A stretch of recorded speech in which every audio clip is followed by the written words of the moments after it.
تاجیل ظہور امام زمانہ بلندر صلوات۔ اللہم صلی علی محمد۔ خوشنودی امام زمانہ بلندر صلوات۔ اللہم صلی علی محمد۔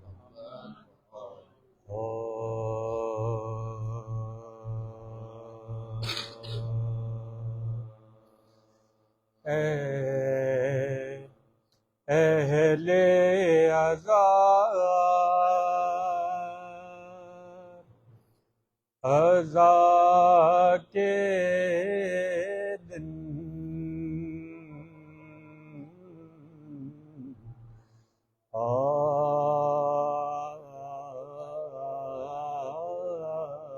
پہنچے،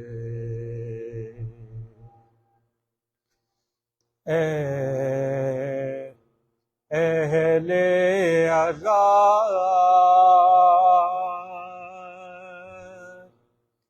عزا کے دن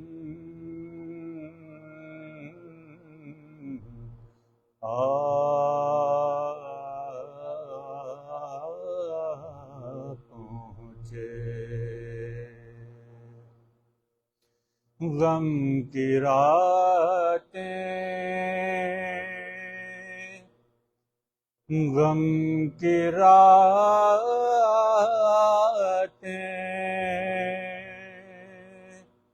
بکا کے دن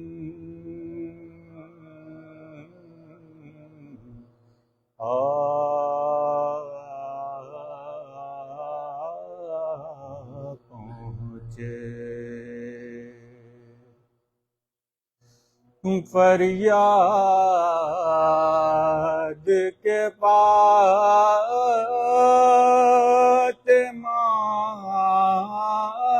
کی بستی اجڑی،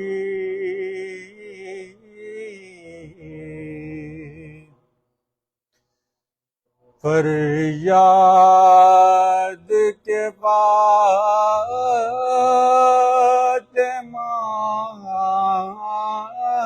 کی بستی اجڑی،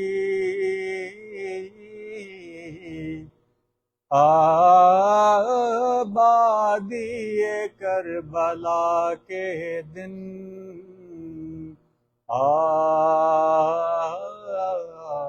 پہنچے، اہل عذاب۔ نعرہ صلوات۔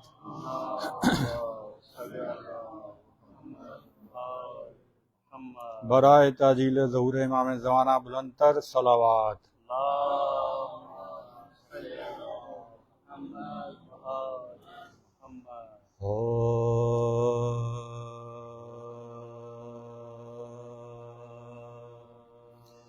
اے چاند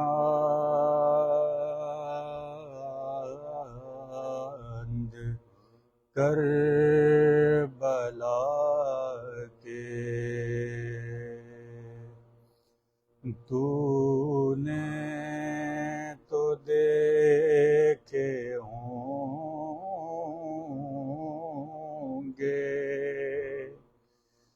اترے تھے اس زمین پر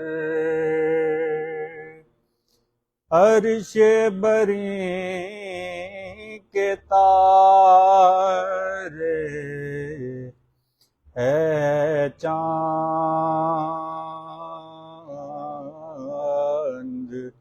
کربلا کے، اے چاند جلوہ گر ہے ہاشم کا چاند یہاں پر، خیرات روشنی کی لے لیجیو یہاں سے،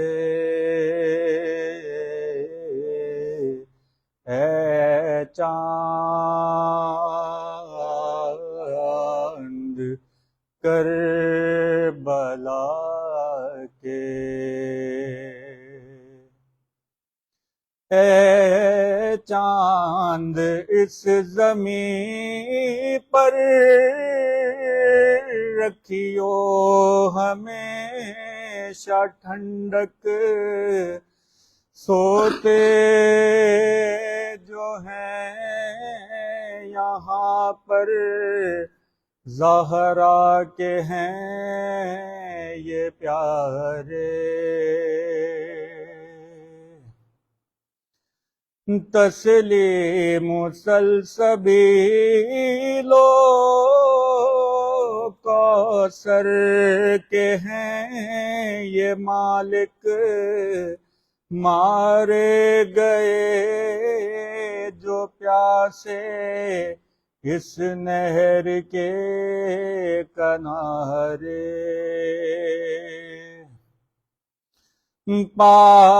پامال ہو رہی تھی قاسم کی لاش رن میں، عباس اور سرور چنتے تھے ان کے ٹکڑے، بازو کٹے یہیں پر عباس با وفا کے، اذن وغا نہ پایا پانی بھلا نہ پائے، اے چاند کربلا کے۔ سورہ فاتحہ۔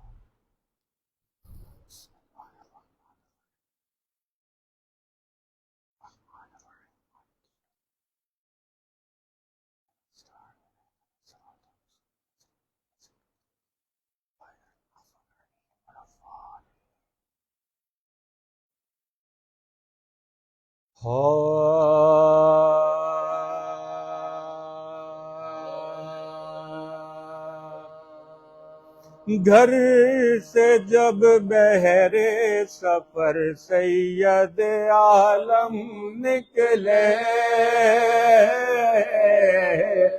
گھر سے جب بہرے سفر سید عالم نکلے، سر جھکائے ہوئے بادیدہ پرنم نکلے، پیش و فرزند کمر باندھ کے باہم نکلے، رو کے فرمایا کہ اس شہر سے اب ہم نکلے، رات سے گریہ زغرا کی صدا آتی ہے، دیکھ قسمت ہمیں کس دشت میں لے جاتے ہیں،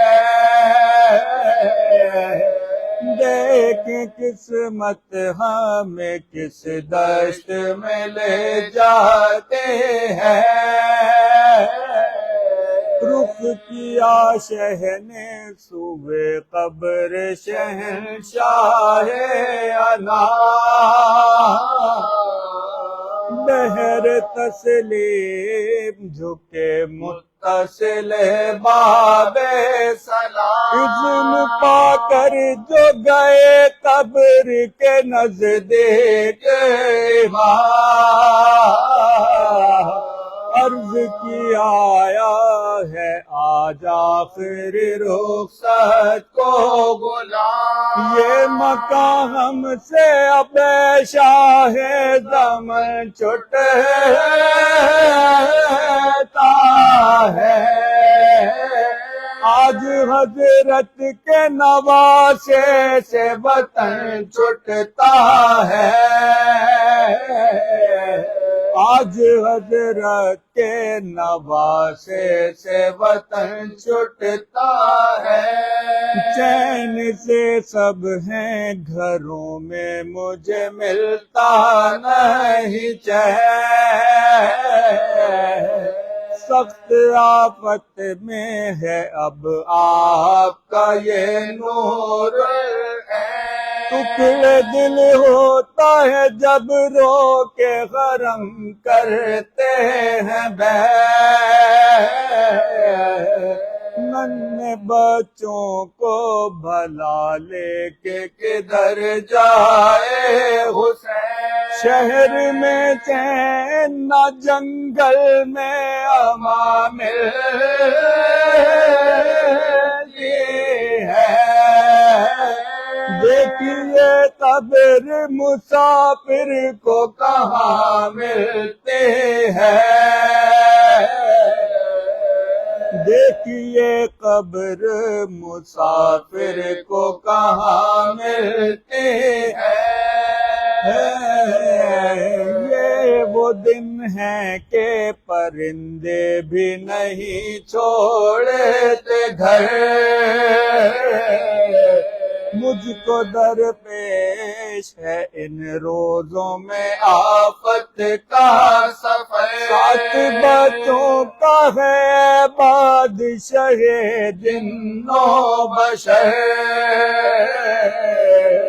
ہے کہیں قتل کا ساما کہیں لٹ جانے کا ڈر، تنگ جینے سے ہوں پاس اپنے بلا لو نانا، اپنی تربت میں نواسے کو چھپا لو نانا، اپنی تربت میں نواسے کو چھپا لو نانا، گھر سے جب بہرے سفر سید عالم نکلے،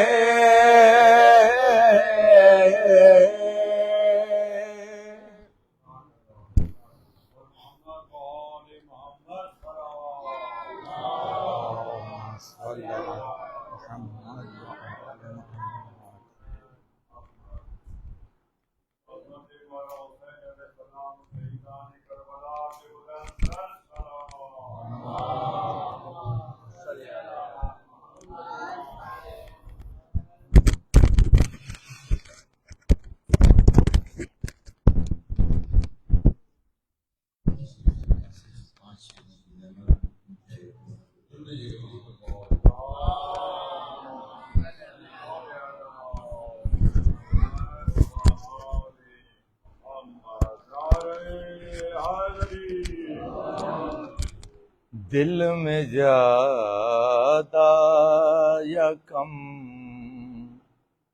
حسین کا غم، دل میں زیادہ یا کم، دل میں زیادہ یا کم حسین کا غم ہے، مگر محترم حسین کا غم ہے، مگر محترم حسین کا غم، لوح محفوظ کی طرح دل پر، لوح محفوظ کی طرح دل پر، مومنوں کے رقم حسین کا غم، ایک طرف شر مزاج اہل شر، ایک طرف شر مزاج اہل شر، اور ایک طرف اہل غم حسین کا غم، ایک طرف اہل غم، اور بس جہاں میں نہیں منائے گا، بس جہاں میں نہیں منائے گا، بے حیا بے شرم حسین کا غم، اور ظلم و ظالم کے روک سکتا ہے، ظلم و ظالم کے روک سکتا ہے، اور کون بڑھتے قدم حسین کا غم، دل میں زیادہ یا غم، برائے خوشنود امام زمانہ بلند تر صلوات۔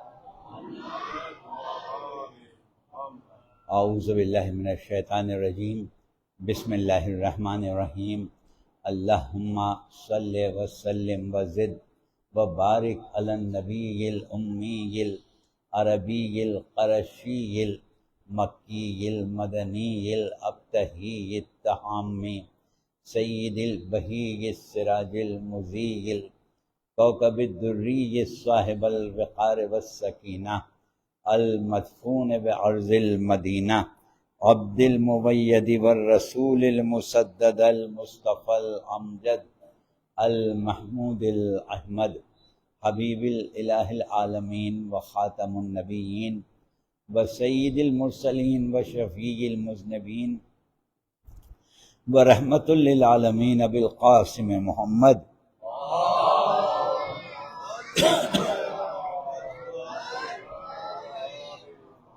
وأہل بیتہ الطیبین الطاہرین المعصومین المظلومین الذین اذھب اللہ عنہم الرجس وطہرہم تطہیرا۔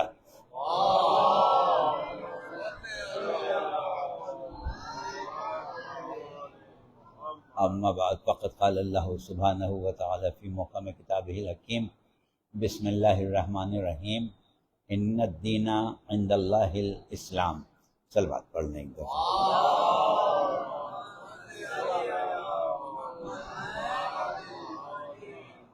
عزاداران امام مظلوم، شکر ہے اس پروردگار کا کہ جس نے ایک مرتبہ پھر ہم کو فرش عزائے حسین اور مجلس حسین میں شریک ہونے کا موقع دیا۔ یہ اعزاز جو پروردگار عالم نے آپ کو بخشا ہے، یہ آپ کی ایک بہت بڑی سعادت ہے، ورنہ بقائے غم حسین پروردگار عالم کی اپنی ذمہ داری ہے۔ اگر آپ اپنے اس اعزاز کا شکر ادا کریں گے، اس کی قدر کریں گے، تو یہ اعزاز انشاءاللہ ہمیشہ آپ کے پاس رہے گا، ورنہ جس طریقے سے ہم آہستہ آہستہ روح غم حسین سے ناآشنا ہو رہے ہیں، خدا نخواستہ یہ سلسلہ آگے بڑھ گیا تو اندیشہ ہے کہ یہ سعادت آپ کے ہاتھ سے نکل کے اللہ کوئی قوم پیدا کر دے، کوئی اس کے لیے بعید نہیں۔ تو بہرحال اللہ کا شکر ادا کریں کہ اس نے آپ کو یہ سعادت دی ہے، اور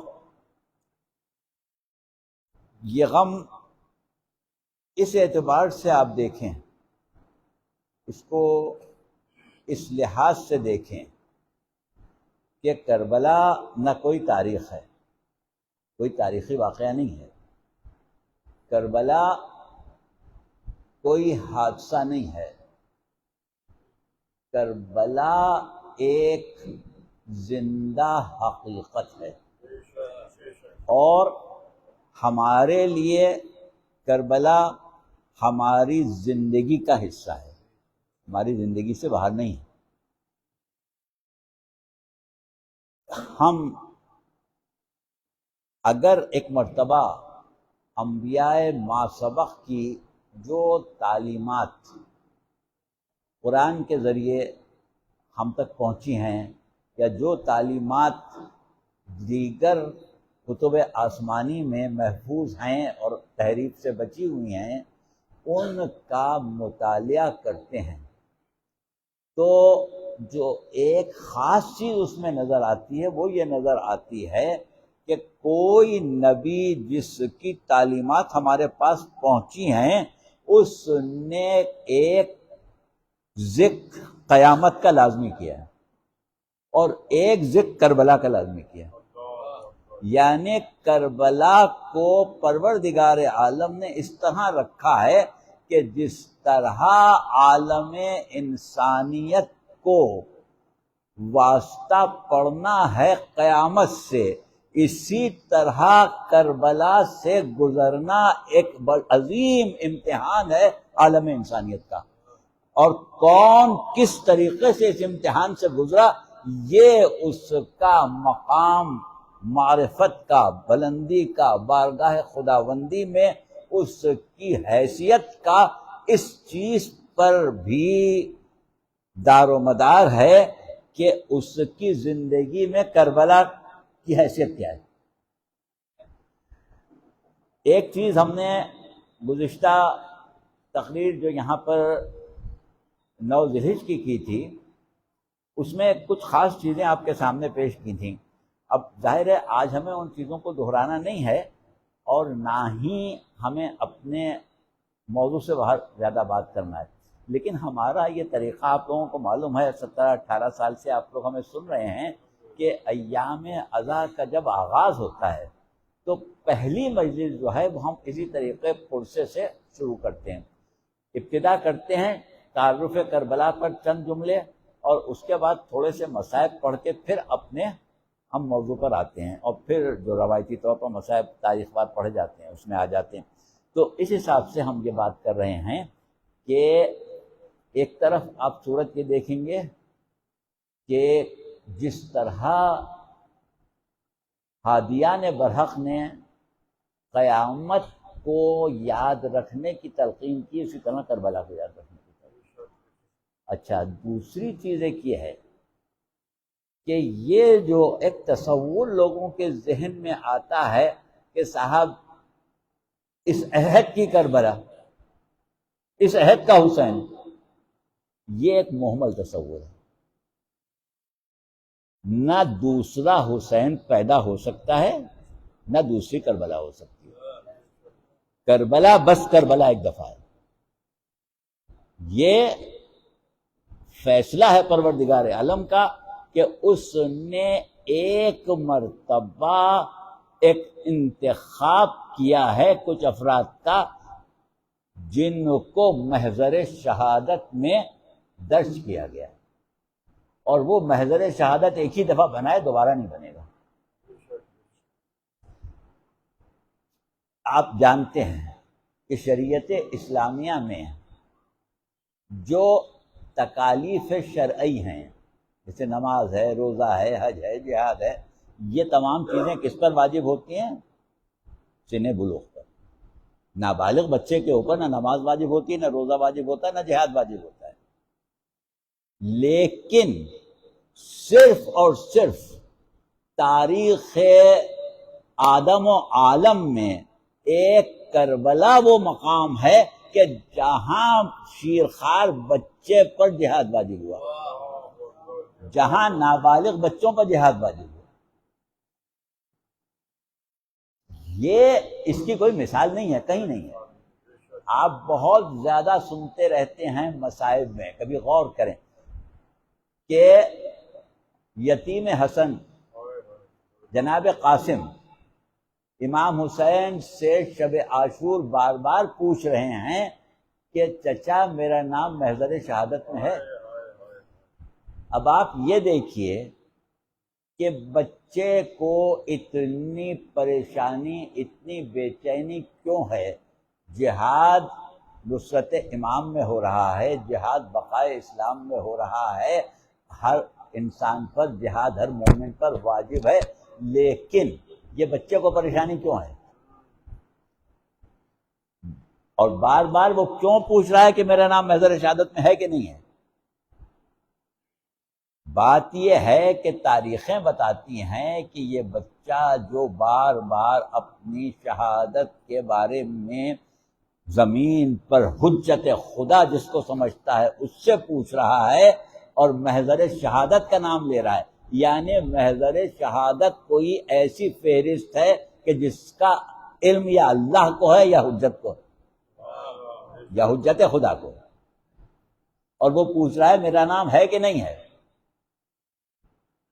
کیوں پوچھ رہا ہے؟ اس لیے کہ یہ بچہ اتنا کم سن ہے کہ مکے سے مدینے سے مکے اور مکے سے کربلا تک ماں کے ساتھ محمل میں بیٹھ کے آیا ہے، گھوڑا نہیں ملا، اتنا چھوٹا بچہ ہے۔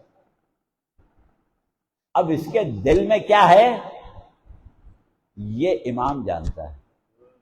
اب آپ امام کے جواب کو دیکھیں، یعنی بچہ کیوں پریشان ہے؟ میں بچہ ہوں، میں چھوٹا ہوں، میں کیسے شہید ہوں گا؟ اور امام جواب میں کہتے ہیں بیٹا گھبراؤ نہیں، تمہارا 6 مہینے کا بھائی بھی شہید ہوگا۔ تو یہ وہ محضر ہے کہ جس کا اہتمام پروردگار عالم نے کیا ہے، اور اس کی جو بنیاد ہے جس کو ہم کہتے ہیں کہ حقہ کے بنا لا الہ الا حسین، یا ہم جب کبھی حسین ابن علی سے مخاطب ہوتے ہیں، بڑا مشہور شعر ہے فضل لکھنوی کا کہ اسلام کی حیات شہادت ہے حسین، کلمہ نبی کا تیری بدولت ہے حسین۔ اب سوال یہ ہے کہ شاعر کہہ رہا ہے، آپ کہہ رہے ہیں، علماء کہہ رہے ہیں، ذاکرین کہہ رہے ہیں کہ اسلام جو ہے اس کی بقا اس وجہ سے ہے کہ حسین کے خون سے سینچا گیا ہے، چادر زینب قربان ہوئی ہے۔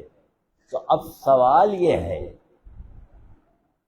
کہ یہ اسلام، آپ سے عالم اسلام یہ سوال کرتا ہے کہ اسلام تو حسین سے پہلے بھی تھا اور حسین کے بعد بھی ہے، تو کس بات کا دعویٰ کرتے ہو کہ حسین نے اسلام بچایا؟ کون سا اسلام حسین نے بچایا؟ ہماری گفتگو کا موضوع ابھی ہم اعلان کرتے ہیں کہ ذرا مصاحف طول سے پڑھ لیں، رفعت اسلام اور مقام محمد ہے۔ تو اب دیکھیے کہ اسلام کہاں ہے؟ جس وقت سیدہ کے گھر پر آگ آئی تھی تو اسلام سیدہ کے گھر میں تھا کہ نہیں تھا؟ سیدہ کے گھر میں بھی اسلام تھا اور سیدہ کے دروازے پر بھی اسلام تھا۔ ایک اسلام سیدہ کے گھر میں تھا، ایک اسلام سیدہ کے دروازے پر تھا۔ ایک اسلام وہ ہے جس کی آبیاری رسول نے کی، جس کی آبیاری علی نے کی، جس کی آبیاری فاطمہ نے کی، اور ایک اسلام وہ ہے کہ جو بنو امیہ کے اقتدار کے سائے میں پلا۔ جب تک مسلمان اسلام اور اسلام میں فرق نہیں کرے گا کبھی بھی رمز کربلا سمجھ میں نہیں آئے گی. محمد والے محمد بلند ترین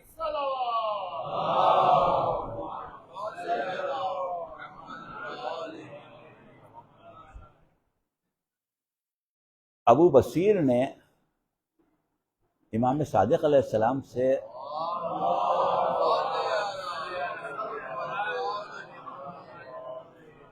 کہا کہ یمنا رسول اللہ، آپ کے جد حسین ابن علی کا معاملہ عجیب ہے، معاملہ عجیب ہے. دیکھیے یہ جملہ ہم ابھی پڑھ رہے ہیں، آگے تقریروں میں آپ سنیے گا. معاملہ عجیب ہے اور حسین کے مصائب، حسین کے مصائب، حسین کا معاملہ عظیم ہے اور حسین کے مصائب عجیب ہیں. تو جب امام نے یہ جملہ سنا تو کہا کہ جتنا تم کو علم ہے، جہاں تک تم کو پہنچا ہے،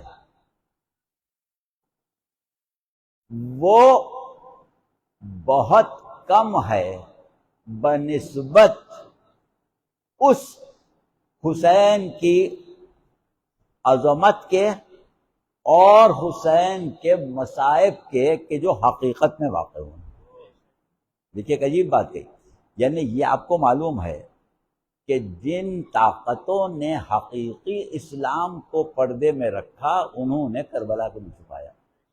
ہمیشہ کربلا چھپائی گئی. آپ لوگ ذاکروں سے اکثر سنتے ہیں کہ بھائی علی کے فضائل کتنے چھپائے گئے،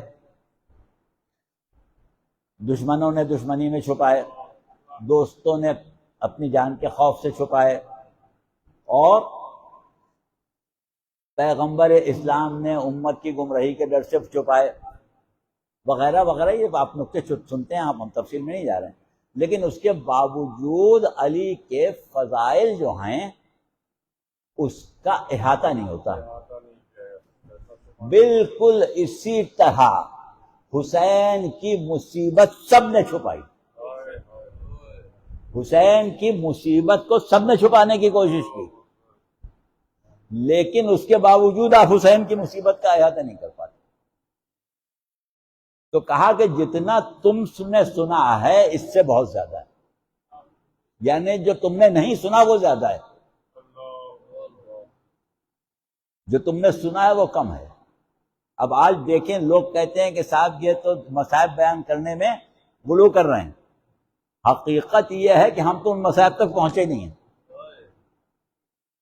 شاید اسی حدیث کو سامنے رکھا ہوگا مرحوم نجم افندی صاحب نے کہ انہوں نے ایک شعر عجیب کہا تھا کہ دونوں جہاں سے بھی نہ سنبھلتا یہ بار غم، دونوں جہاں سے بھی نہ سنبھلتا یہ بار غم، گزری ہے کیا حسین پر کس کو خبر ہوئی، گزری ہے کیا حسین پر کس کو خبر ہوئی.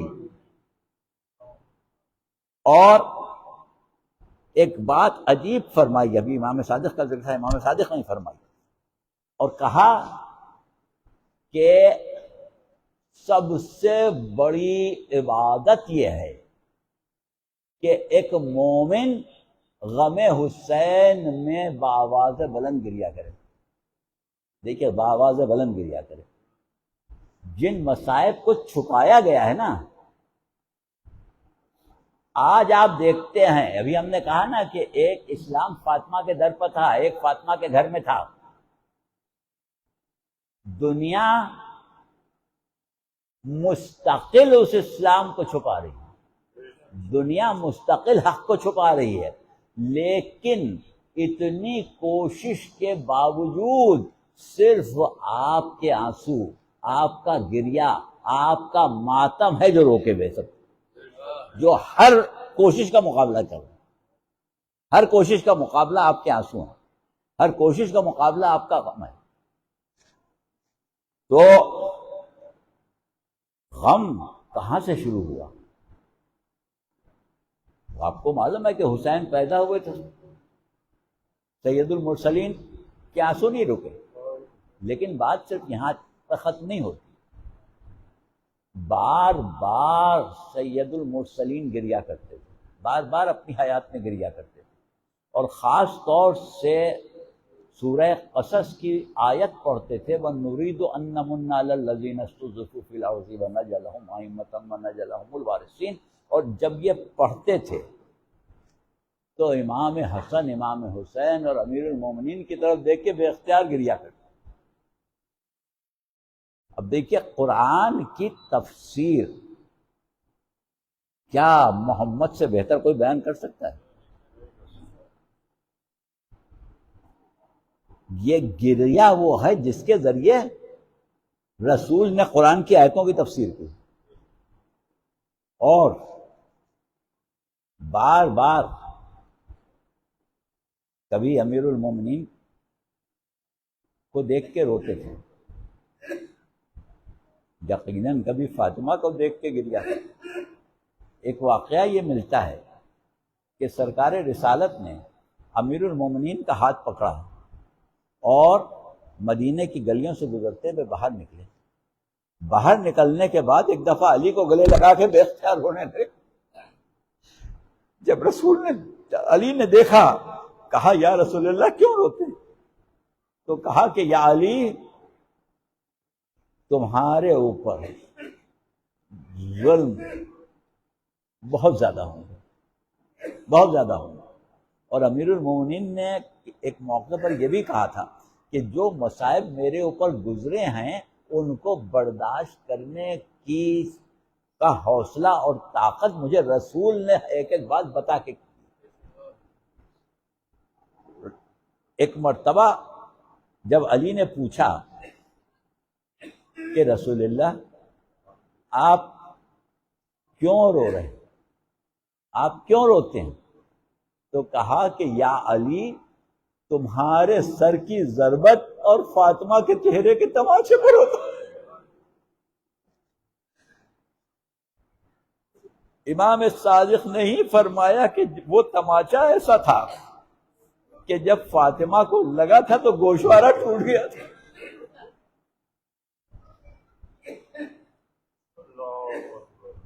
خلافت ثانی کے زمانے میں ایک مرتبہ قحط پڑا، سب لوگوں کے وظیفے آدھے کیے گئے، قنفس کا وظیفہ آدھا نہیں ہوا. جب امیر المومنین مسجد میں تشریف فرما تھے، ایک مرتبہ سوال کیا گیا کہ یا علی کیا بات ہے، قنفس کا وظیفہ پورا مل رہا ہے جبکہ سب کا آدھا ہوا. تو ایک مرتبہ بڑی حسرت سے ادھر ادھر دیکھ کے کہا تھا کہ یہ اس تازیانے کا انعام ہے جس کا نشان سیدہ کے جسم سے کبھی نہیں. یہ ہم ہمیشہ جب ایام عزا کی پہلی مجلس پڑھتے ہیں تو کوشش کرتے ہیں کہ پرسے سے شروع کریں، اور ہمیشہ ہم یہ بات آپ کو بتاتے ہیں کہ کربلا کا نقشہ، کربلا کی بنیاد، کربلا کا خاکہ، کربلا کا مرقع سیدہ نے بنایا. سیدہ نے نصرت امام کی ابتدا کی، اپنی جان بھی دی، اور اپنے پیدا ہونے سے پہلے بچے کی جان دی، پیدا ہونے والے بچے کی جان دی. اور کیونکہ یہ بچہ شہید راہ حق ہونا تھا، لہذا پیغمبر اسلام نے یہ انتظام کیا کہ بچے کے پیدا ہونے سے پہلے نام رکھ دیا، ورنہ بچے کے پیدا ہونے سے پہلے نام نہیں رکھا گیا. جناب محسن کا نام پہلے رکھا گیا. اور یہ وہ بچہ ہے کہ روایات بتاتی ہیں کہ جب عہد رجعت آئے گا تو سب سے آخر میں جو رجعت ہوگی وہ جناب خدیجہ اور جناب سیدہ کی ہوگی، اور اس عالم میں ہوگی کہ آغوش خدیجہ میں لاشے محسن ہوگا اور آغوش سیدہ میں لاشے علی اصغر ہوگا. اور یہ دونوں بیویاں ان دونوں لاشوں کو رسول کے سامنے پیش کریں گی کہ یا رسول اللہ، یہ بچے آپ کی امت کے ظلم کا نشانہ بنے۔ تو بہرحال ہم یہ کہہ رہے تھے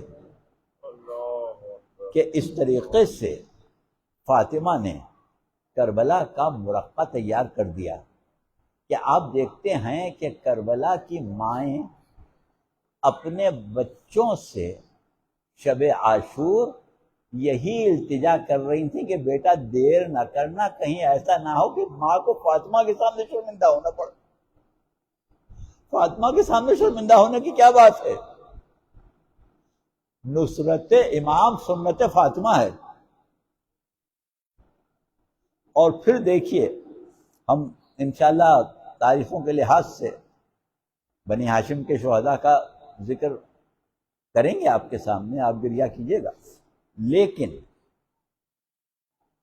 جو اصحاب امام حسین تھے ان کی ماؤں نے بھی ثابت کر دیا کہ ہم بھی اسوہ سیدہ پر چلنے کے لیے کربلا آئے۔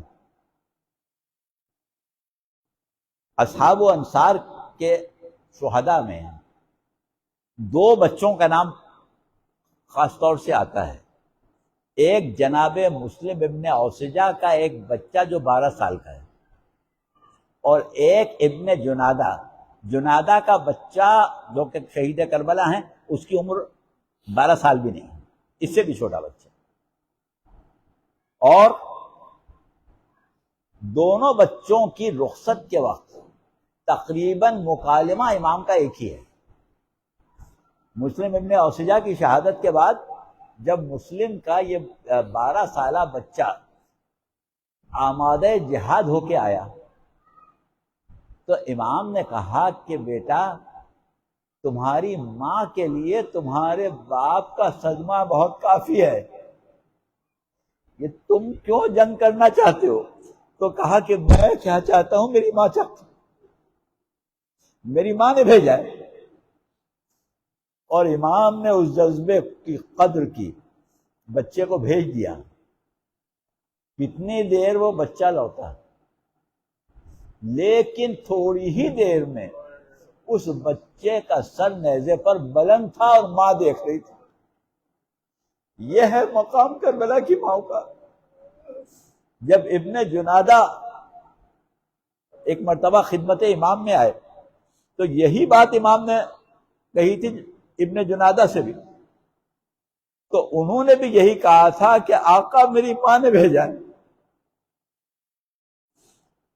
امام نے، ظاہر ہے کہ امام جانتے تھے کہ یہ نام اجازت تو لوگ مجھ سے لے آ رہے ہیں، لیکن یہ نام اللہ نے لکھے، یہ محضر شہادت میں پروردگار عالم نے لکھے، میں روک نہیں سکتا۔ کہا جاؤ۔ کچھ ہی دیر ہوئی تھی کہ بچے کا کٹا ہوا سر فوج اشقیاء نے خیمہ گاہ کی طرف پھینکا۔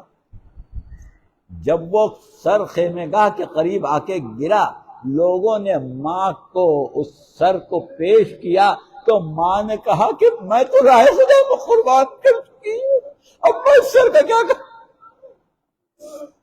اور ایک مرتبہ اس سر کو لے کے دوبارہ مقتل کی طرف پھینک دیا کہ میں نے تو دے دیا۔ کربلا کس طرح رقم ہوئی ہے، کس طرح رقم ہوئی ہے، یاد رکھ۔ بہرحال ہم نے یہ تھوڑا سا ذکر مصائب اس لیے کیا کہ آپ پرسہ دینے آئے، آپ فرش عزا پر آئے، اور یہ بات یاد رکھیں کہ اگر معرفت حسین کے ساتھ آپ نے حسین کی مصیبت کو ایک اس نظر سے دیکھ لیا، سمجھ لیا کہ اس کا مقام بارگاہ خداوندی میں کیا ہے، تو آپ کا قلب عزا خانہ بن جائے گا، اور آپ کا قلب جب عزا خانہ بن جائے گا تو آپ کو مصائب حسین سننے کی ضرورت نہیں ہے، حسین کا نام آپ کے لیے کافی ہے رونے کے لیے۔ ہمارے بزرگ بیان کیا کرتے تھے کہ ایک زمانہ وہ تھا کہ بھئی آج کل تو لوگ اتنے مصائب پڑھتے ہیں، ہمارے زمانے میں تو مصائب پڑھنے کی عشرہ محرم میں ضرورت نہیں پڑتی تھی، صرف نام لینا کافی ہوتا تھا، صرف نام لینا کافی ہوتا تھا۔ اور ایک واقعہ بیان کرتے تھے کہ ایک مرتبہ لکھنؤ کے شہر میں مجلس ہو رہی تھی اور زبردست بارش ہو رہی تھی، مجمع بیٹھا ہوا ہے، بارش ہو رہی ہے اور اتنا پانی آ گیا ہے کہ لوگ کافی حد تک پانی میں ڈوب گئے بیٹھے ہوئے، اور مجلس چل رہی ہے۔ ایسے میں ذاکر نے ایک جملہ کہا، صرف ایک جملہ، کہ کاش یہ پانی کربلا میں برس جاتا، بس اتنا کہنا تھا کہ اتنا گریا ہوا کہ مجلس وہیں ختم ہو گئی۔ یہ ہے معرفت، یہ معرفت غم حسین ہے کہ آپ کا دل عزا خانہ بن جائے، آپ کو سخت مصائب سنانے کی ضرورت نہ پڑے، صرف تصور آپ کے لیے بہت ہے، تصور بہت۔ تو بہرحال ہماری مجالس جو اس سال ہم آپ کے ہدیہ سماعت کرنے والے ہیں، اس کا ہم نے عنوان رکھا ہے رفعت اسلام اور مقام محمد۔ اب رفعت اسلام اور مقام محمد یہ ہماری گفتگو کا معیار ہے، موضوع ہے، اور اس کا معیار اور اس کے جو نکات ہیں وہ بہت دقیق ہیں، لیکن بات یہ ہے کہ آپ لوگ کیونکہ ہمیں 14-15 سال سے سن رہے ہیں تو اس لیے آپ ہمیں بڑے توجہ سے سنتے ہیں، ورنہ عام طور پر لوگ ایسے ذاکر کو جس سے واقف نہ ہو وہ بہت توجہ سے نہیں سنتے، لیکن آپ لوگ کیونکہ ہم سے واقف ہیں تو آپ کی توجہات جو ہیں وہ بہت ہی گہری طریقے سے ہماری طرف رہتی ہیں۔ تو اس کا فائدہ اٹھاتے ہوئے سال گزشتہ آپ کو یاد ہوگا کہ ہم نے جو گفتگو کی تھی وہ توحید پر کی تھی، توحید کے بارے میں بہت کچھ آپ کو بتایا تھا، اور ہمیں خوشی بھی ہوئی تھی، تعجب بھی ہوا تھا کہ یہ ایک ثقیل اور غیر معمولی موضوع تھا جو آپ لوگوں نے برداشت کیا اور پسند بھی کیا۔ اس لیے اب کی ہماری ہمت ہوئی کہ آپ کو معرفت محمد کے عنوان پر گفتگو کریں آپ سے، لیکن معرفت محمد ممکن نہیں ہے جب تک معرفت خدا نہ ہو۔ دیکھیے اللہ کی معرفت سے محمد کی معرفت مربوط ہے۔ تو اب ہم نے سرنامہ کلام میں آیت پڑھی ان الدین عند اللہ الاسلام، کہ اللہ کے نزدیک اگر کوئی دین ہے تو وہ اسلام ہے۔ اب ابھی ہم بات آپ سے یہ کر رہے تھے کہ سیدہ کے گھر میں بھی اسلام تھا اور سیدہ کے دروازے پر بھی اسلام تھا۔ ایک اسلام وہ تھا کہ جو اقتدار کے سائے میں پھل پھول رہا تھا، اور آج عالم اسلام اسی اسلام سے واقف ہے جس اسلام کی روح سے حسین معاذ اللہ باغی ہے۔ دنیا اسی اسلام سے واقف ہے۔ اب دیکھیے آپ سے یہی پوچھا جاتا ہے کہ بھئی حسین نے کب اسلام کو بچایا؟ تو اسلام تو پہلے سے تھا اور بعد میں بھی رہا۔ تو بات یہی ہے کہ جس کو آپ اسلام کہہ رہے ہیں وہ پہلے سے بھی تھا، بعد میں بھی رہا، لیکن اللہ کس کو اسلام کہہ رہا ہے؟ جس اسلام کو اللہ اسلام کہہ رہا ہے اس کی بقا کا ذمہ اللہ نے دیا، اور وہ بقا جو ہے وہ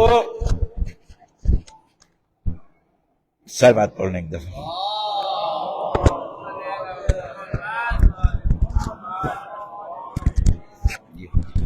وہ بقا جو ہے اس کا ذریعہ پروردگار عالم نے اس طرح بنایا کہ کچھ ناموں کو کچھ بندگان خدا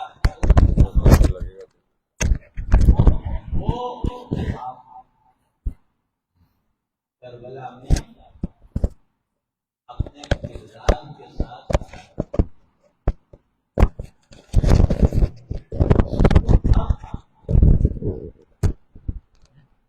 وہ اسلام اس کا آواز مودی امام زمانہ باواز بلند صلوات.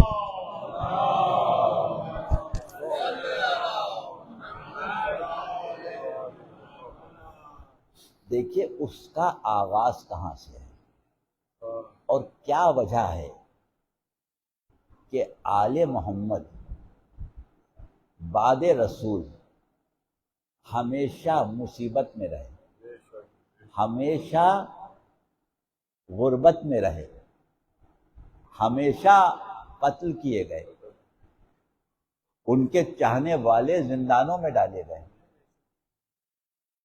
کس جرم میں؟ جرم کیا تھا؟ جرم صرف اتنا تھا کہ جو عالم اسلام کے پاس اسلام تھا اس اسلام میں اہل بیت کی گنجائش نہیں تھی. اس اسلام میں اہل بیت کی گنجائش نہیں تھی. آپ یہ سمجھتے ہیں، دیکھیے ہم آپ کو ایک بہت بڑی بات بتا رہے ہیں کہ اس اسلام میں اہل بیت کی گنجائش نہیں تھی. ایسا نہیں ہے، اس اسلام میں محمد کی بھی گنجائش تھی، اس میں پیغمبر اسلام کی بھی گنجائش نہیں تھی. یہی وجہ ہوئی کہ حسبنا کتاب اللہ کا نعرہ لگا کے محمد کے ہر آثار کو مٹا دیا، اور صرف مٹا نہیں دیا. دیکھیے آج آپ کا تجربہ ہے، آپ کو کافر کہا جاتا ہے، ہمیں فخر ہے، اس لیے کہ ہم کس دین کے کافر ہیں؟ ہم اس دین کے کافر ہیں جس کے کافر رسول ہیں. سورہ والنجم پڑھیں، والنجم اذا ہوا ما ضل صاحبکم وما غوا. قسم ہے ستارے کی جب وہ ٹوٹا اور تمہارا ساتھی، تمہارا صاحب گمراہ نہیں ہوا، تمہارا ساتھی گمراہ نہیں ہے اور نہ دین سے بھٹکا ہے. اگر یہ بات کافر کہتا کہ محمد گمراہ ہیں تو تمہارا ساتھی نہیں کہا جاتا. معاذ اللہ صاحبکم، یعنی یہ وہ اسلام ہے جس میں محمد گمراہ ہیں. اب آپ کہاں جائیں گے؟ پورا ایک طبقہ اس بنیاد پر بنا کہ علی دین سے نکل گئے، اور آپ کو معلوم ہے کہ حسین کو کربلا میں یہی کہا جاتا تھا کہ تمہارا دین ہی کہاں ہے، تم تو دین سے نکل گئے. جب ظہر کے وقت روز عاشور ایک مرتبہ ابو ثمامہ ساعدی نے نماز کا ذکر کیا تھا اور کہا تھا کہ مولا کیا ہی اچھا ہو کہ آپ کے اقتداء میں ایک مرتبہ نماز ظہر پڑھ لیں، اور امام نے فوج اشقیہ سے یہ کہا تھا کہ چند لمحے نماز دائرے کے روز عاشور نماز خوف پڑھنا تھی. اور دوسری بات آپ کے یاد رکھیں کہ حسین 2 محرم کو کربلا پہنچے تھے، 10 محرم کو شہید ہو گئے، یعنی قیام آپ کا 8 دن ہے. تو جب 10 دن قیام نہ ہو تو نماز ویسے بھی قصر ہوتی ہے. امام کے اوپر کربلا میں 4 رکعت نماز واجب نہیں تھی، اور نماز خوف میں اور تخفیف ہو جاتی۔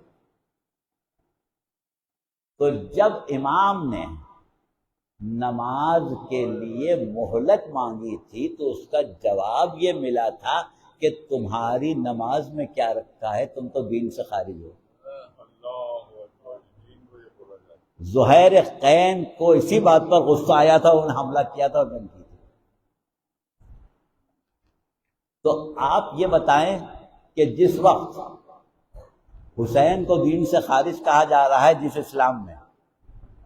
جس اسلام میں محمد کو گمراہ کہا جا رہا ہے، جس اسلام میں علی کو دین سے خارج کہا جا رہا ہے، جس اسلام میں فاطمہ کو خطاوار بنایا جا رہا ہے، وہ اسلام آپ کو کافر نہیں کہے گا تو کیا کہے گا؟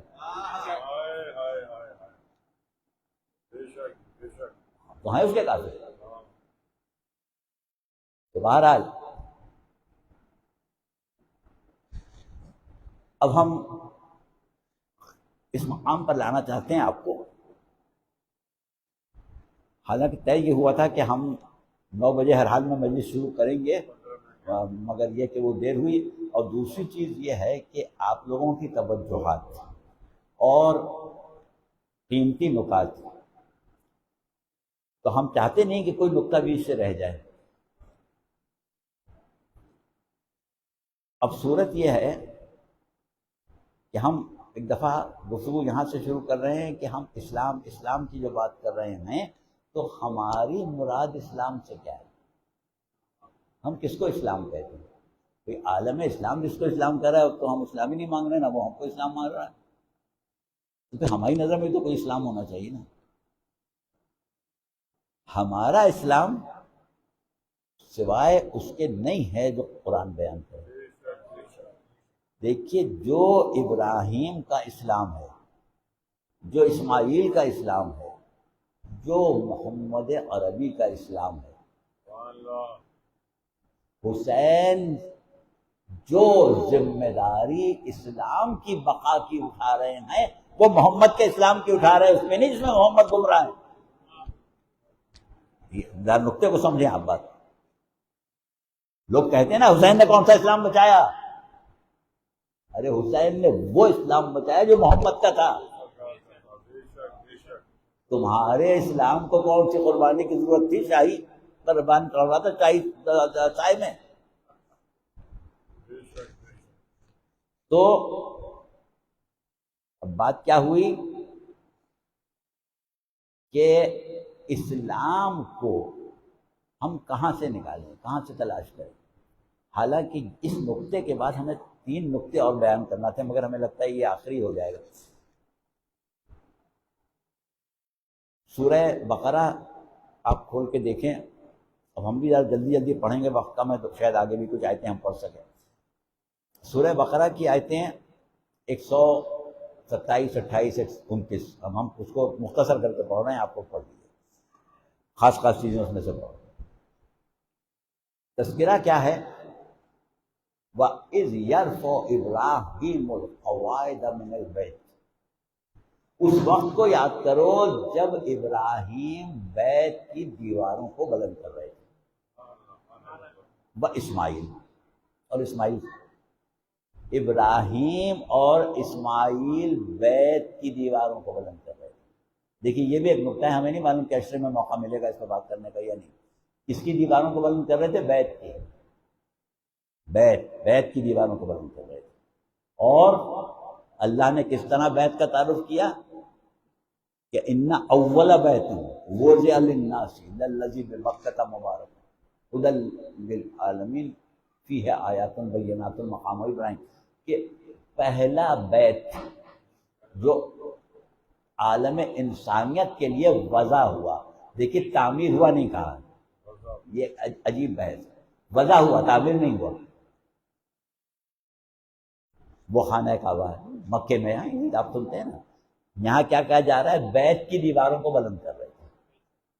آپ قرآن میں رسول کے گھر کا ذکر ڈھونڈنے کہیں رسول کا بیت کا لفظ آیا ہی نہیں ہے۔ ہر جگہ بیوت آیا ہے، جمع کا صفت. اے صاحبان ایمان داخل نہ ہو بیوت رسول، رسول کے بیوت کے پیچھے سے آواز نہ دو.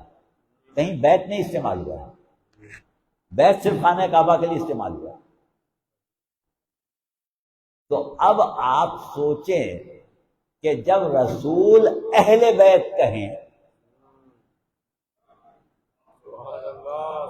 اس سے کیا مراد ہوگا؟ خیر بہرحال یہ نقطہ بھی نہیں اٹھا رہے. ابراہیم اس وقت کو یاد کرو، ابراہیم اور اسماعیل خانہ کعبہ کی دیواروں کو بلند کر رہے ہیں، ٹھیک ہے، اور اللہ سے دعا کر رہے ہیں ربنا تقبل منا انک انت السمیع العلیم. پروردگار اس خدمت کو ہم سے قبول کر لے، بے شک تو سننے والا اور جاننے والا ہے. اچھا اس کے بعد جو جملہ ہے وہ آپ کو خاص طور پر ربنا وجعلنا مسلمین لک، پروردگار ہم دونوں کو اپنا مسلمان قرار دے دے، ہم دونوں کو اپنا مسلمان قرار دے. اور کیجیے گا، ہم دونوں کو اپنا مسلمان قرار دے. وَمِن ذُرِّيَّتِنَا أُمَّةً مُسْلِمَةً لَكَ، اور ہماری ذریت میں یعنی اسماعیل اور ابراہیم کی ذریت میں ایک امت مسلمہ قرار دے. دیکھیے جناب ابراہیم کس مقام پر فائز ہیں؟ نبی ہیں، اولو العزم ہیں، رسول ہیں، صاحب شریعت ہیں، خلیل ہیں، امام ہیں. ان کے اسلام میں کسی کو شک ہے؟ ان کے مسلمان ہونے میں کسی کو شک ہے؟ کلمہ پڑھ کے ہم مسلمان ہو جاتے ہیں. ابراہیم کا اسلام، مجھے مسلمان کرو. اور جناب اسماعیل جن کو اعزاز تعمیر کعبہ حاصل ہے، جو ذبی اللہ ہیں، جو نبی اللہ ہیں، وہ کہہ رہے ہم کو اپنا مسلمان بنا دے، اپنا مسلمان قرار دے دے. تو یہ کون سا اسلام ہے جس کو ابراہیم اور اسماعیل مانگ رہے ہیں؟ ہمیں اپنا مسلمان بنا دے. بھائی ہم تو خود مسلمان کہاں ہیں، کہاں ہم اور کہاں وہ. بلکہ کوئی بھی ابھی آپ کسی ہندو کے پاس جائیں، اس کو کچھ سکھائیں، وہ سمجھ جائے، قائل ہو جائے، کلمہ پڑھ لے، کیا ہو جائے گا؟ مسلمان ہو جائے گا نا. تو ابراہیم اور اسماعیل کہہ رہے ہمیں مسلمان قرار دے. کیوں کہہ رہے ہیں؟ اس کے فوراً بعد ایک ملت مسلمہ کی بات ہو رہی ہے. وَمِن ذُرِّيَّتِنَا أُمَّةً مُسْلِمَةً لَكَ، اور ہماری نسل میں ایسی امت پیدا کر جو مسلمان ہو. اب بتائیے کہ ابراہیم اور اسماعیل کی دعا قبول ہو رہی کہ نہیں ہو رہی؟ اور اپنی نسل میں جو اسلام مانگ رہے ہیں وہ کون سا اسلام ہے؟ وہ ایمان نبوی ہے، وہ ایمان نبوی ہے. تو ایمان نبوی مانگ رہے ہیں اللہ سے، کہاں؟ ہماری ذریت میں. اور صرف کچھ لوگوں کا نہیں، پوری امت شروع سے آخر تک مسلمان پیدا ہوں، اور عام مسلمان نہیں پیدا ہوں. جو نبوتی اسلام ہمارے پاس ہے ویسے مسلمان پیدا ہوں. اور اس کے بعد ان کی شان بیان کی، کہا کہ ایسے ویسے نہیں ہو. اب بیچ میں مناسک کا ذکر آ گیا، وہ آیت ہم پڑھ رہے ہیں، آیت کا وہ حصہ اگلی 129 آیت پڑھ رہے ہیں کہ ربنا وابعث فیہم رسولا من انفسہم رسولا منہم، اے پروردگار انہی لوگوں میں ایک رسول کو مبعوث کر. کن لوگوں میں؟ وہ امت مسلمہ جو ہم مانگ رہے ہیں، ہمارے جیسے ایمان والی. وہ معمولی نہیں ہے، اتنی عظیم ہے کہ اسی میں سے رسول مبعوث ہو. اور یتلو علیہم آیاتک ویعلمہم الکتاب والحکمہ ویزکیہم، اور اس کے بعد کہا انک انت العزیز الحکیم. غور کی جگہ دیکھیے، قرآن کے اعجاز میں ایک بہت بڑا اعجاز جو ہے وہ اسماء الہیہ کا امتزاج ہے. عزیز کے ساتھ حکیم، غفور کے ساتھ رحیم، رحمان کے ساتھ رحیم، یہ امتزاجات ہیں، یہ الگ موضوع ہے. تو کہا کہ بے شک تو صاحب غلبہ تو ہے لیکن صاحب حکمت ہے، یعنی تیرا کوئی کام بیجا نہیں ہو سکتا. تو جس اللہ کے بارے میں اس ایمان کا اظہار کر رہے ہیں کہ تو حکیم ہے، صاحب حکمت ہے، اس سے کہہ رہے ہیں کہ اس نبوت، اس امت میں نبی مبعوث کر، اس میں نبی مبعوث کر. تو نبی کس میں مبعوث ہوئے ہیں؟ امت مسلمہ میں، کافروں میں نہیں ہوئے ہیں. نبی کس میں مبعوث ہوئے؟ امت مسلمہ میں مبعوث ہوئے، کافروں میں نہیں مبعوث ہوئے. اب آپ آئیے دنیا کے اسلام پر، دنیا کے اسلام سے پوچھے محمد کیسے مبعوث ہوئے، وہ کہیں گے فرشتہ آیا ڈر گئے، یہی کہیں گے نا. پوری داستان آپ کو معلوم ہے، بیان نہیں کرنا ہے. نوفل بن برقہ نے بنایا کہ بتایا کہ یہ تو نبوت ہے. تو وہ اللہ جس کا تعارف ابراہیم عزیز و حکیم کہہ کے کر رہے ہیں، اس کی معرفت یہ ہے اسلام میں. اس عزیز و حکیم نے یہ نبی مبعوث کیا کہ جو نہ حکمت باری تعالیٰ کا عارف ہے نہ نبوت کا عارف ہے. اب آپ رفعت اسلام کہاں تلاش کریں گے؟ رفعت اسلام کہاں تلاش کریں؟ یہ بات پروردگار عالم نے متعدد مقامات پر اپنا تعارف رسول کے ذریعے کرایا. هو الذی ارسل رسولہ بالہدی هو الذی بعث فی الامیین رسولا منہم. وہ اللہ وہ ہے جس نے ان کو ہدایت کے ساتھ بھیجا، جس نے حق کے ساتھ بھیجا. وہ اللہ وہ ہے جس نے امیین میں مبعوث کیا، یعنی اپنا تعارف کرا رہا ہے اس کے ذریعے کہ اگر اللہ کو پہچاننا چاہتے ہو تو دیکھو کیسا نبی بھیجا. اب دیکھیے سورہ آل عمران کی آیت 164، ارشاد رب العزت ہوا کہ لَقَدْ مَنَّ اللَّهُ عَلَى الْمُؤْمِنِينَ إِذْ بَعَثَ فِيهِمْ رَسُولًا مِّنْ أَنفُسِهِمْ. بے شک اللہ نے مومنوں پر احسان کیا،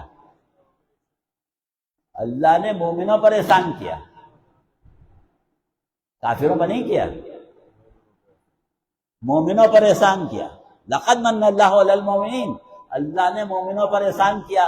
کیا احسان کیا؟ اذ بعث فیہم رسولا منہم، انہی میں سے ایک رسول کو مبعوث کیا. کس میں سے مبعوث کیا؟ مومنوں میں سے. اب آپ پوچھیں رسول کس میں مبعوث ہوئے؟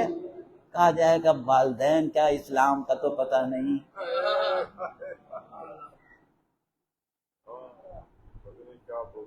چچا تو تھے ہی کافر. یہ ایک بات ہم نے کسی موقع پر آپ ہی کے اسی ممبر سے کہی تھی کہ اللہ نے کافروں سے خطاب جب کیا تو براہ راست نہیں کیا، بیچ میں رسول کو رکھا اور رسول سے کہا کہ قل یا ایھا الکافرون اللہ اعبد ما تعبدون. اے رسول آپ کہیں کہ جس کی عبادت تم کرتے ہو ہم اس کی عبادت نہیں کرتے. اگر کبھی رسول کے ماں باپ نے کی ہوتی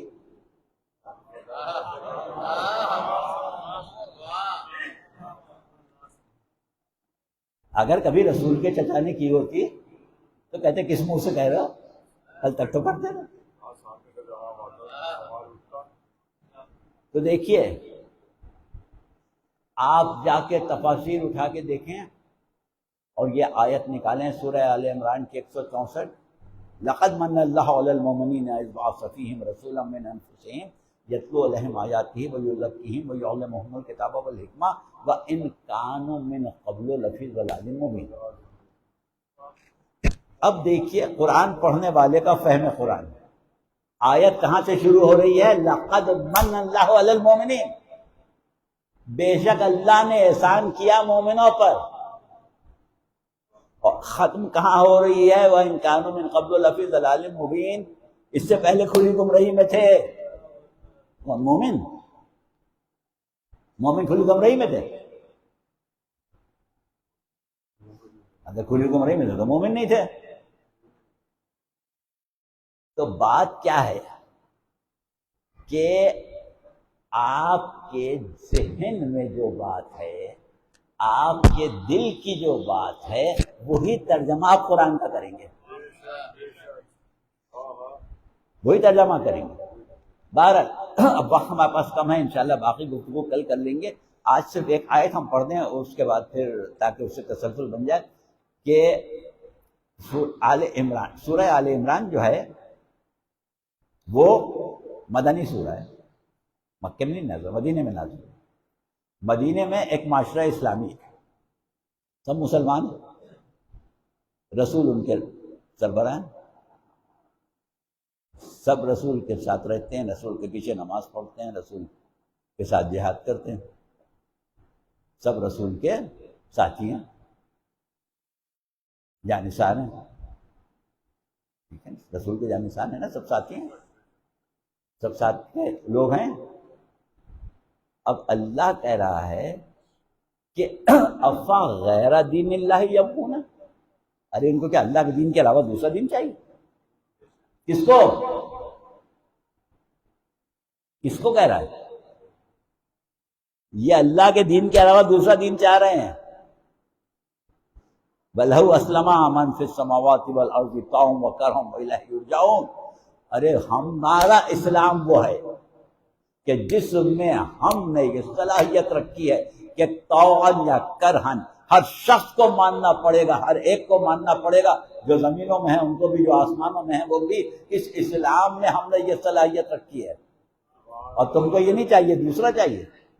اب آپ یاد رکھیں کہ جس دن غلبہ اسلام ظاہر ہوگا اس دن کون سا دین ہوگا؟ بنو امیہ کا دین ہوگا، بنو عباس کا دین ہوگا، وہ دین محمدی ہوگا۔ کہا کہ تمہیں اللہ کے دین کے علاوہ کوئی دین چاہیے؟ تو اللہ کے دین کے علاوہ کوئی دین وجود رکھتا نہ ہوتا تو کیوں اللہ یہ کہتا کہ اللہ کے دین کے علاوہ دین چاہیے؟ اور پھر یہی آل عمران کی آیت 86 پڑھ دوں، کیف یہدی اللہ قوما کفروا بعد ایمانہم، اللہ اس قوم کی ہدایت کیسے کرے جو ایمان کے بعد کافر ہو گئے۔ وشہدوا ان الرسول حق، انہوں نے گواہی دی تھی کہ رسول حق، وجاءہم البینات، اور ان کے پاس معجزات بھی آئے تھے، واللہ لا یہدی القوم الظالمین، اللہ ظالم قوم کی تو ہدایت کرے گا۔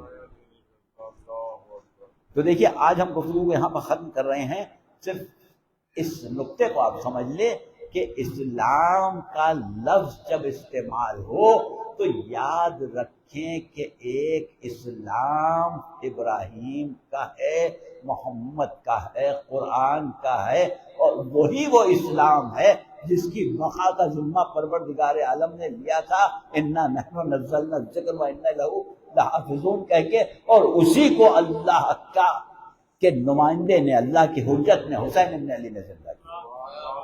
مولا حسین علیہ السلام و شہیدان کربلا پہ بلند تر صلوات۔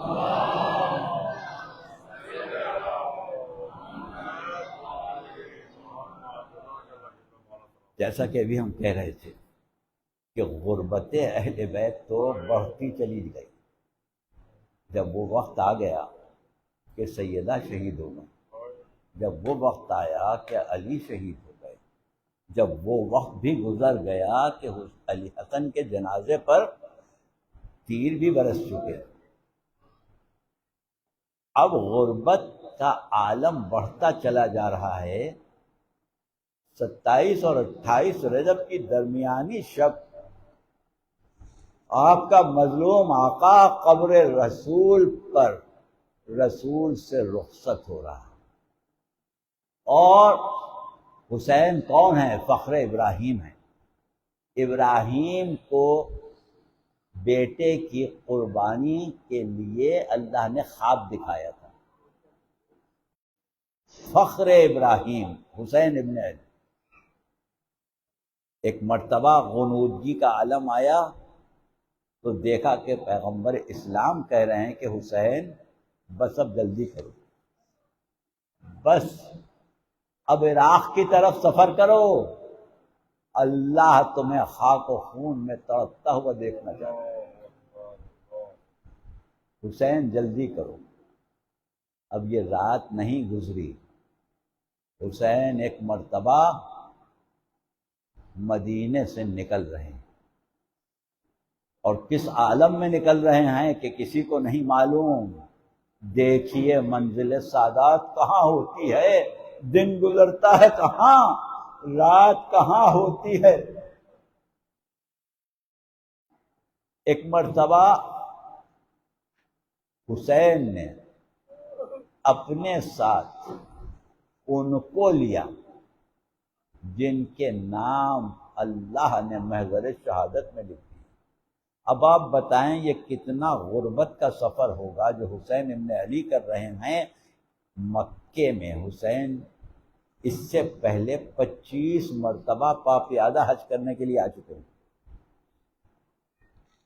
کسی پوچھنے والے نے امام سے کہا کہ یمنا رسول اللہ، ہر سال جب آپ حج کے لیے آتے تھے تو آپ کے ساتھ قربانی کے جانور ہوا کرتے تھے، اس سال قربانی کے جانور نہیں ہیں۔ یہ سن کے ایک مرتبہ امام نے کہا کہ اس سال حسین کی قربانی منائے مکہ کی نہیں ہے، منائے کربلا کی ہے۔ اس نے کہا کہ اپنا رسول اللہ، یہ منائے کربلا تو میں نے کبھی نہیں سنا، منائے کربلا کی قربانیاں کیسی ہیں، کہاں ہے؟ ایک مرتبہ طفلان بنی ہاشم کو بلایا، بیٹا قاسم آؤ، اون محمد آؤ، علی اکبر آؤ، مسلم کے بیٹوں آؤ۔ کہا تمہیں کربلا، منائے کربلا کی قربانیاں دیکھنا چاہتے ہو؟ اور کچھ بعید نہیں کہ ایک مرتبہ حسین نے چشماہے کو لا کے دکھایا ہوگا کہ دیکھو منائے کربلا کی قربانیاں۔ وَسَيَعْلَمُ الَّذِينَ ظَلَمُوا أَيَّ مُنقَلِبٍ يَنقَلِبُونَ اللهم على الصليب بات کو قبول فرما، ذمہ پر ہم کر مردوں کی مغفرت فرما، آزاداری شہید الشہداء کو میں شوکت دے۔ پروردگار ہمیں معرفت کربلا کی، معرفت امام کی توفیق دے، ہم اس طرح عزاداری کریں جو عزاداری کا حق ہے۔ ظہور حجت میں تعدیل فرما۔ ربنا تقبل منا انک انت السمیع العلیم۔ ماتم حسین۔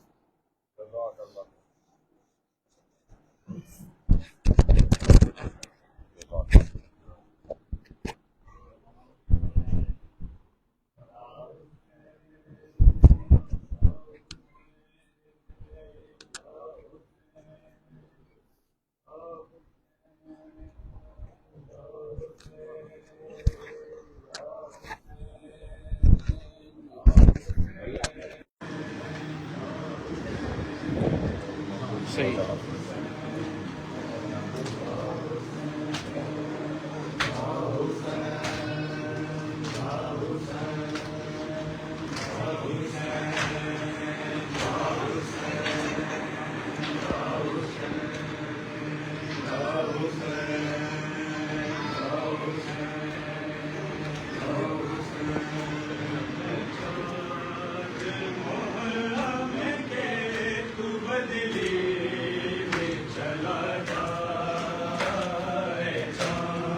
محرم کے تو بدلی میں چلا جا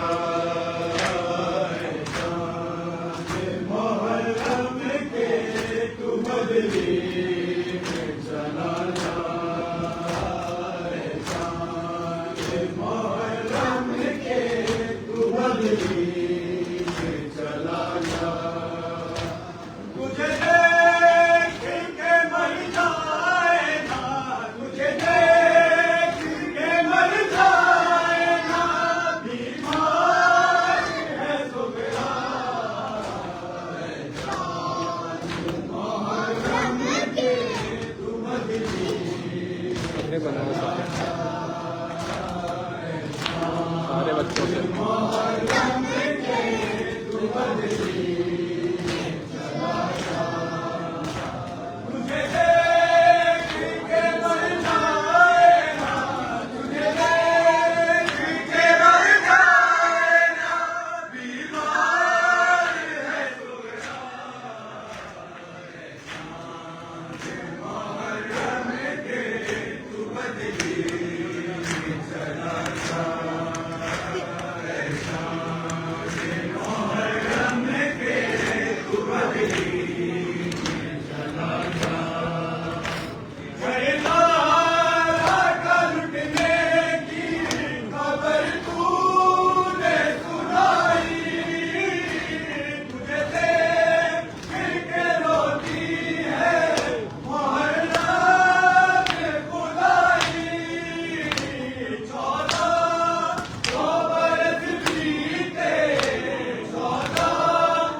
تجھے دیکھ کے مر جائے نا تجھے دیکھ کے مر جائے نا بیمار ہے سغرا